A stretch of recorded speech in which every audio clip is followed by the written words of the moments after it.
Bu farchivka-ku bu. Damas yutmabsan-ku sen. Mash chiqdimi? Bitta donaga damas yutishinga ishondingmi? Siz onalarmisiz? Siz ishondingizmi bitta dona mashinga damas berishga? Ishondik. Qara, 8 yoshsan, a? Sen hozir mashina hayda olmaysan baribir, to'g'rimi? 10 yildan keyin damas olib kelsan bo'ladimi? Ayingga berasanmi?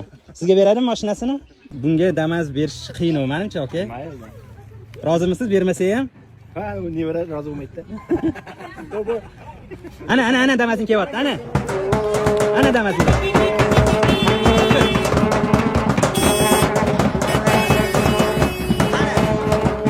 Mana hozir bu 10 minut oldin ham shamoma deylar. Sizga akani. O'razali va Shahnoza Po'lat. Mana onalarning nomlariga o'tib berdik. Mana kupon. Mana mashinani o'g'illarga beramiz. Xarob bo'lsin. Duolaringiz sabab omad quchog'ini ochib, davru davronim keldi, yo'qchiliklari qochib, aslida siz ekansiz mening baxtu omadim. Quyoshdek porlab turing, boshimdan nurlar sochib